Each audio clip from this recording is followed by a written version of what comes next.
Hello नमस्ते दोस्तों, मैं रोनी श्रीवास्तव। दोस्तों, सर्दी के दिनों में पढ़ाई करना किसी भी स्टूडेंट के लिए, चाहे वो स्कूल स्टूडेंट हो, कॉलेज स्टूडेंट हो या कम्पिटिटिव स्टूडेंट हो, किसी के लिए काफ़ी चुनौतीपूर्ण कार्य होता है। ऐसे में जब स्टूडेंट पढ़ाई करने के लिए अपने बेड में जाते हैं तो वहाँ उन्हें आलस आने लगता है, उन्हें नींद आने लगता है। और इसके अपोजिट जब स्टूडेंट आकर के अपने स्टडी टेबल पर बैठ करके पढ़ाई शुरू करते हैं तब उन्हें ठंड लगने लगता है। तो इन दोनों स्थितियों में स्टूडेंट का पढ़ाई काफ़ी हद तक प्रभावित हो जाता है और उनका जो पढ़ाई करने का समय है वो काफ़ी छोटा हो जाता है। तो दोस्तों, आज के इस वीडियो में मैं आपको कुछ छोटे छोटे प्रैक्टिकल तरीके के बारे में बताऊंगा जिनको अपना करके, जिनका ध्यान रख करके आप सर्दी के दिनों में भी अपनी पढ़ाई को मेंटेन रख सकते हैं और अपनी स्टडी आवर्स को लंबे कर सकते हैं। दोस्तों, किसी भी तरीके को जानने से पहले एक बात आपको ध्यान रखना होगा कि आपका विजन हमेशा आपके दिमाग में मौजूद होना चाहिए। आप किस विजन के लिए पढ़ाई कर रहे हैं? क्या आप बोर्ड एग्जामिनेशन को क्रैक करने के लिए पढ़ाई कर रहे हैं? क्या आप कंपटीशन एग्जाम को क्रैक कर उसमें जॉब पाने के लिए पढ़ाई कर रहे हैं? या क्या आप अपनी नॉलेज को इम्प्रूव करने के लिए पढ़ाई कर रहे हैं? जब आपका ये विजन आपके दिमाग में मौजूद होगा तब आपका विजन आपको एक बैक सपोर्ट देगा, आपको पढ़ने के लिए एक मोटिवेशन देगा। ऐसे में अपना विजन हमेशा क्लियर रखें और इस विजन को क्लियर रखने के बाद अगर छोटी मोटी दिक्कतें आती हैं पढ़ाई करने के दौरान सर्दियों में, तो उन दिक्कतों को दूर करने के लिए इसमें हम कुछ प्रैक्टिकल तरीके के बारे में जानेंगे। दोस्तों, जो सबसे पहला तरीका होता है वो ये होता है कि हमेशा अपने स्टडी टेबल पर ही बैठ करके पढ़ाई करें। इसका कारण ये होता है दोस्तों कि अगर हम अपने बेड पर जा करके पढ़ाई करते हैं तो वहाँ जो हमारा बैकबोन होता है, जो रीढ़ का हड्डी होता है, वो कुछ बेंट पोजीशन में हो जाता है, इस तरह से हो जाता है, जिसके कारण वो एक अच्छी पोजीशन नहीं होती एक स्टूडेंट के लिए। इसके साथ साथ आपकी कंसंट्रेशन पावर कम हो जाती है और आपको आलस आने लगता है। और इसके अपोजिट जब आप टेबल पर बैठ करके पढ़ाई करते हैं तब आपका जो बैकबोन होता है बिल्कुल इरेक्ट होता है, जिसके कारण आपको कंसंट्रेशन पावर की दिक्कत नहीं होती, आपका कंसंट्रेशन पावर बना रहता है और इसके साथ साथ आपको आलस भी नहीं होती। तो हमेशा इस बात का ध्यान रखना है कि आपको जब भी पढ़ाई करना है स्टडी टेबल पर ही बैठ करके पढ़ाई करना है। दोस्तों, कुछ लोग यहाँ पे बोल सकते हैं कि आप स्टडी टेबल पर ना पढ़ाई करके आप बेड पर भी पढ़ाई कर सकते हैं, बशर्ते आपको ध्यान ये रखना है कि आपका जो बैकबोन हो पूरी तरह से इरेक्ट हो। बैकबोन कुछ इस तरह से हो जिस तरह से आपका स्टडी टेबल पर पढ़ाई करते वक्त होना चाहिए, यानी कि बिल्कुल सीधा।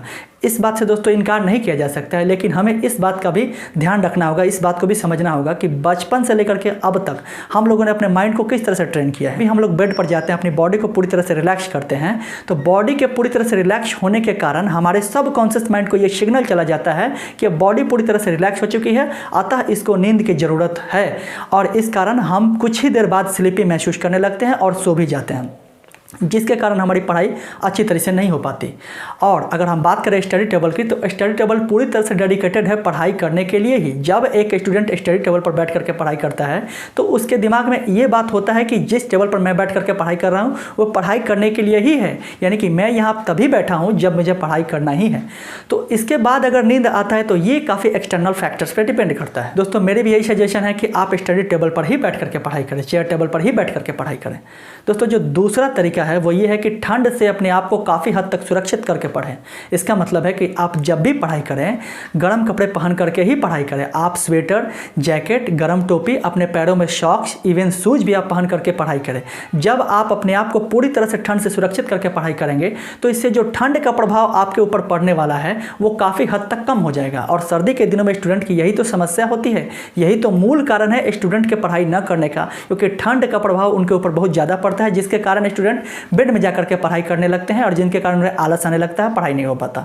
तो आपको इस बात का ध्यान रखना है कि जब भी आप पढ़ाई करें तब आप अपने आप को पूरी तरह से पैक करके पढ़ाई करें। लेकिन दोस्तों, ध्यान ये रखना है कि सिर्फ गर्म कपड़े पहन करके पढ़ाई करना है। ऐसा ना हो कि आप स्टडी टेबल पर ही बैठ रहे हैं और स्टडी टेबल पर ही बैठ करके आप एक कंबल भी ओढ़ लेते हैं और उसके बाद पढ़ाई करते हैं, वहाँ से भी आपको आलस आ सकता है। दोस्तों, जो तीसरा तरीका है वो ये है कि पढ़ाई को थोड़ा चल फिर करके भी करें। दोस्तों, जैसा कि हम सभी जानते हैं कि पढ़ाई कई सारे चीज़ों का संग्रह है, यानी कि पढ़ाई के अंदर आपको नोट्स भी बनाने होते हैं, पढ़ाई के अंदर आपको याद भी रखने होते हैं, पढ़ाई के अंदर आपको प्रैक्टिस भी करने होते हैं मैथमेटिक्स के, और पढ़ाई के अंदर आपको रिवीजन भी करने होते हैं।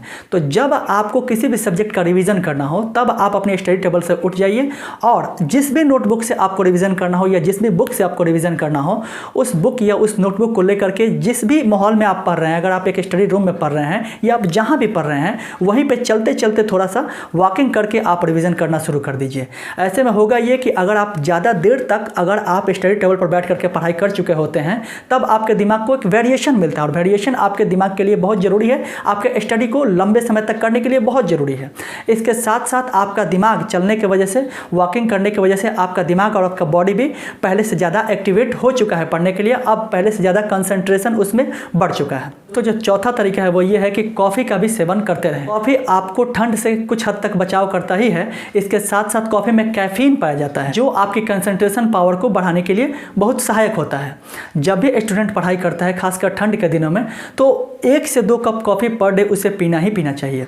अगर आप 7 से 8 घंटे की पढ़ाई कर रहे हैं या जितनी भी देर आप पढ़ाई कर रहे हैं खासकर ठंड के दिनों में तो आपको कॉफ़ी पीनी ही चाहिए। दोस्तों जो पांचवा तरीका है वो है अपने आप को हाइड्रेट रखने के लिए प्रॉपर पानी देना। दोस्तों बॉडी का एक फंक्शन है, इसमें जितनी पानी की आवश्यकता है उतनी पानी हमें देनी ही होती है। दोस्तों ठंड के दिनों में यही गलती बहुत सारे स्टूडेंट्स करते हैं कि जितनी पानी उनको ज़रूरत है उतनी पानी वो पी नहीं पाते, बॉडी को जितनी रिक्वायरमेंट्स है पानी की उतनी पानी वो नहीं दे पाते हैं।